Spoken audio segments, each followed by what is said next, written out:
UTL solar लावणार आणि सबसिडीही मिळवून देणार।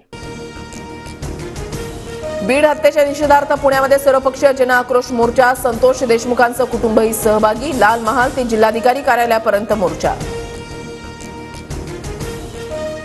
पंकजा मुंडे आणि धनंजय मुंडेंच्या कार्यकर्त्यांकडून धमकीचे फोन, अंजली दमानी यांचा आरोप, धमकी देणाऱ्यांवर गुन्हा दाखल करण्याचीही मागणी।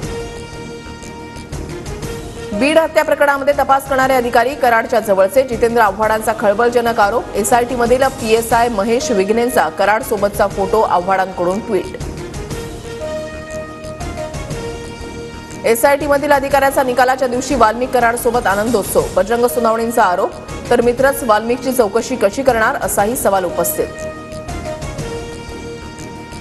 भ्रष्टाचाराविरोधात आवाज उठवल्यानंच देशमुखांची हत्या, आका आजही मंत्रिमंडळामध्ये बसलेत, राऊतांचा आरोप, बीड जिल्ह्यामधील सर्व पोलीस खाती बरखास्त करण्याची मागणी। बीड प्रकरणातील तिन्ही आरोपी फरार झाल्यानंतर गुजरातमध्ये होते, गिरनार मंदिरात सुदर्शन घुले, सांगळे, आंधळेनं 15 दिवस मुक्काम केल्याची माहिती चौकशीमध्ये उघड। राज्यामध्ये 9 तारखेला ग्रामपंचायतीमध्ये कामबंद आंदोलन, अखिल भारतीय सरपंच परिषदेचा मोठा निर्णय, संतोष देशमुख हत्या प्रकरणाचा करणार निषेध। राज्य सरकारच्या जमा आणि खर्चामध्ये ताळमेळ नाही, कॅगकडून चिंता व्यक्त, तर राज्याची राजकोषीय तूट 2 लाख कोटींवर जाण्याची शक्यता असल्याचंही अहवालामध्ये नमूद। बुलडाण्यामधल्या जयपूर गावामध्ये कमी मतदान झाल्यानं आमदार संजय गायकवाडांना संताप, 2000 मध्ये विकले गेल्याचं म्हणत मतदारांवर बोलताना जीभ घसरली। 2,000 5,000 याच्यापेक्षा तर बरं झाल्यापेक्षा। पवार कुटुंब ठाकरे कुटुंबाने एकत्र यावं, छगन भुजबळांचं आवाहन, अजितदादा आणि पवार एकत्र आले तर माझ्या शुभेच्छाच, भुजबळांची प्रतिक्रिया। एकाच महिलेनं 2 योजनांचा लाभ घेऊ नये, लाडकी बहीण किंवा शेतकरी सन्मान योजना यापैकी एकाच योजनेचा लाभ घ्यावा, माणिकराव कोकाटेंचं आवाहन।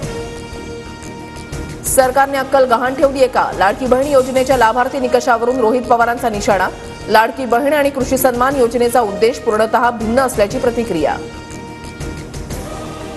निवडणुकांनंतर निकष लावत लाभार्थी बहिणींची नावं यादीमधून बाहेर, लाडकी बहीण योजना केवळ मतांसाठी होती हे आता स्पष्ट, वडेट्टीवारांचा सरकारवर निशाणा। केंद्रीय कृषी मंत्र्यांच्या महाराष्ट्र दौऱ्यानंतरही कांदा उत्पादक शेतकऱ्यांच्या पदरी निराशाच, कांदा निर्यात मूल्य हटवण्याबाबत कोणतीही घोषणा नाही। भारतामधील मेट्रो सेवेनं गाठला 1000 किलोमीटर लांबीचा टप्पा, जगातील तिसरं सर्वात मोठं मेट्रो सेवेचं जाळं भारतात, तर मोदींच्या हस्ते दिल्लीमधील नमो भारत कॉरिडॉरचं उद्घाटन।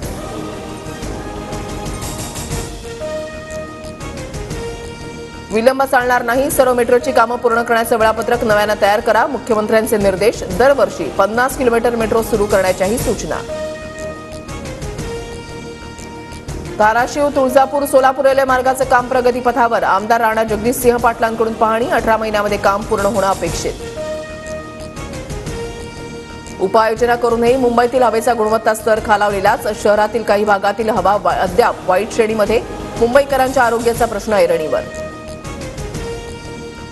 मुंबईमध्ये आज तिन्ही रेल्वे मार्गांवर मेगा ब्लॉक, मध्य रेल्वेवर माटुंगा ते मुलुंड, पश्चिम रेल्वेवर चर्चगेट ते मुंबई सेंट्रल आणि हार्बरवर पनवेल वाशी दरम्यान मेगा ब्लॉक। 10 वर्षांनंतर भारताचा बॉर्डर गावस्कर ट्रॉफीमध्ये पराभवामुळे टीम इंडिया वर्ल्ड टेस्ट चॅम्पियनशिपच्या शर्यतीमधून बाहेर।